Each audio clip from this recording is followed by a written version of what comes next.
This is what happens when the family spell breaks, when the distortion of generational trauma collapses on its own weight, and when the scapegoat, or black sheep, becomes the liberator.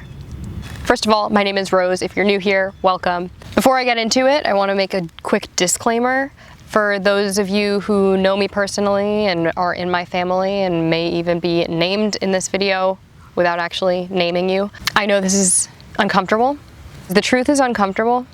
Sometimes it even hurts, but it's what frees us, and that is what I was born onto this planet to do. And after 28 years of doubting myself and buying into this narrative, and finally having the words and the clarity to call it out like it is, that's exactly what I'm gonna do. I just want to start by giving a little recap on where I am in my life and set the context for everything. I just recently moved back into my parents' home after 2 years of moving away across the country and healing myself and removing myself from this structure, this toxic family system. And after coming back, this was an empowered decision, a conscious choice. This was not a regression or collapse, but I left the corporate matrix and I'm starting a full-time YouTube endeavor. I also did see it as an opportunity to heal some of this karma and this generational trauma. I think it's important that you understand the mechanics of my family structure, and you might even see your family in it a little bit too. Let's start with my mom. My mom is the covert narcissistic image keeper. Her mother was a narcissist, or at least they believe that, and it sounds like it was probably true from what I remember about her, from what we all know about her. She spent her entire life trying to convince herself that she is not her mother. So she is very concerned about having this very agreeable, pleasant, kind, polite surface personality and image. She is exceptionally good at creating a life that helps her sustain and embody that self-image and believe in it, believe in the narrative of who she is, and keep other people under that spell so that she doesn't actually have to be vulnerable, so that she doesn't actually have to demonstrate any mutuality or integrity in relationships when they get too real. Wants to be perceived as the good one, the morally right one. Weaponizes projection the second her self-image is threatened. She even has a tendency towards secrecy about certain pretty devastating and large things. My sisters and I learned certain things about her time during our childhood that I'm choosing to not disclose. She also has a tendency toward deflection, manipulation, gaslight. Okay, moving on to my dad. My dad is essentially the controlling enabler who defends the structure, but also who somatically implodes. With him, just like with my mom, there are power plays. He contradicts himself, protecting the old narrative and externalizing blame, mostly onto me, and then having guilt and awareness and reflection after the fact. When truth actually lands in his body, he feels it, I think, somatically before he even feels it mentally or thinks it mentally. He will get extremely stressed, extremely nauseous, like a visceral reaction, but still gets caught in the loop. Again and again. I think he has an internal push-pull dynamic where he wants to keep the peace, but he also has glimpses of awareness of the truth. My middle sister, she is the parentified fawn and peacemaker. I say fawn because fawn is a nervous system response. Is pretty much the crux of people-pleasing, is don't rock the boat, everything's fine right now, the system is good as it is, don't damage it. She carries everyone's burdens, but I think she's completely disconnected from her own inner truth, or at least she never expresses it. She'll say, I don't want to be part of this. If anyone, especially to me though, if I do anything to challenge the status quo in the family, she wants no part of it. She won't pick sides, but she will, behind closed doors, comfort my parents, especially my mom, and support the narrative, the existing narrative.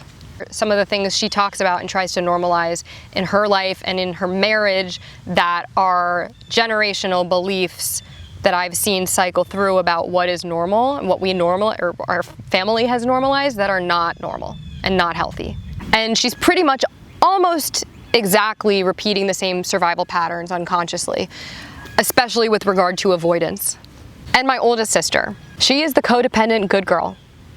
By that I mean she can be pretty emotionally needy but never disruptive, requires a lot of validation and closeness, but won't stand alone or really challenge the status quo on a foundational level.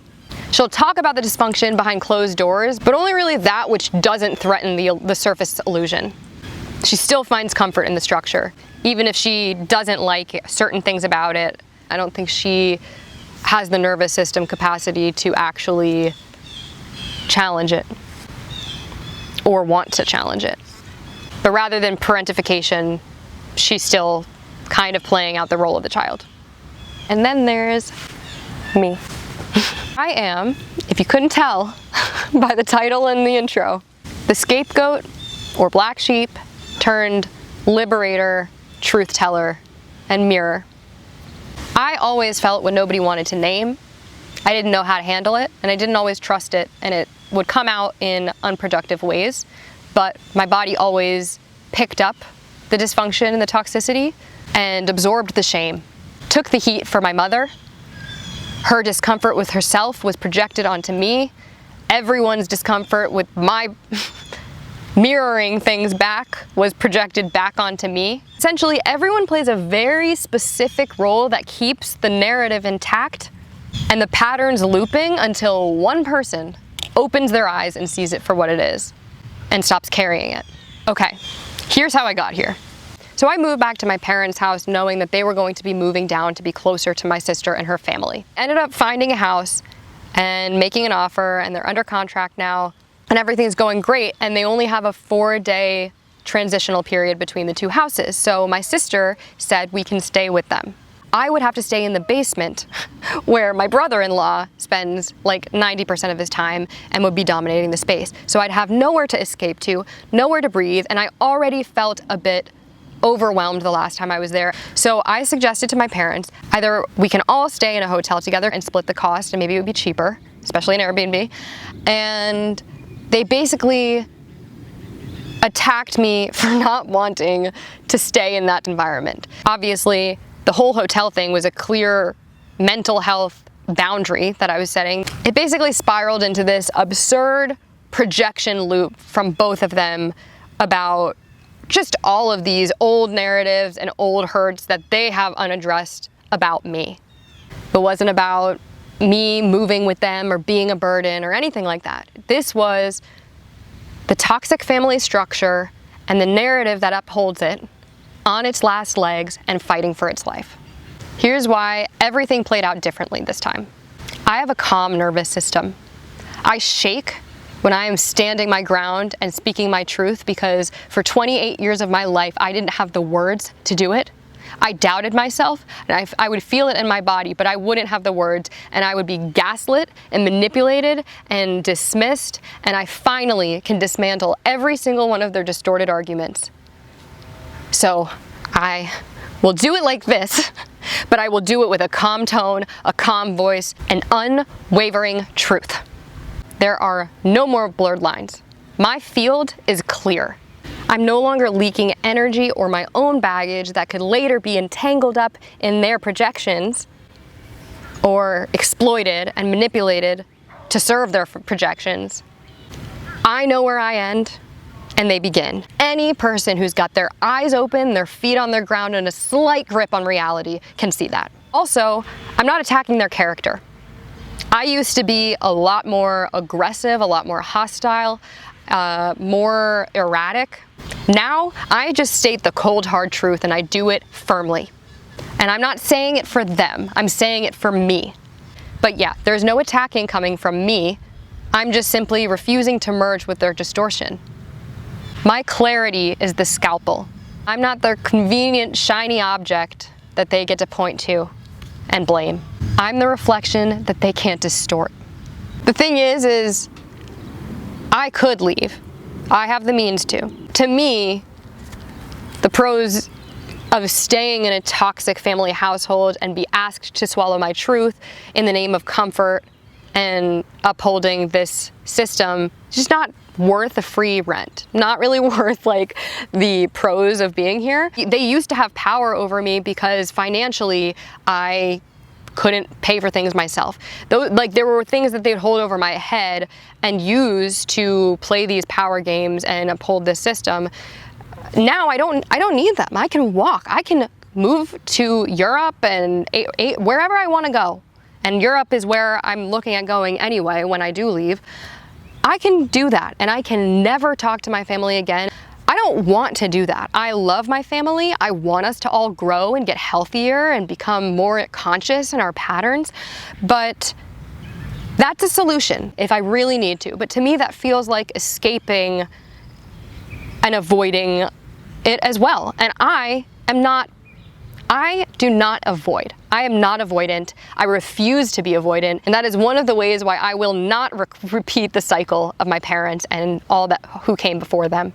So I think they're starting to realize, and my dad in particular, that like, I don't need to be here. They can't wave over my head, well then leave and do that or whatever, because I can say, okay, I will. And you know what happens if I do that. In my body, I have left the system because I don't need them anymore. And they know that. And that's threatening.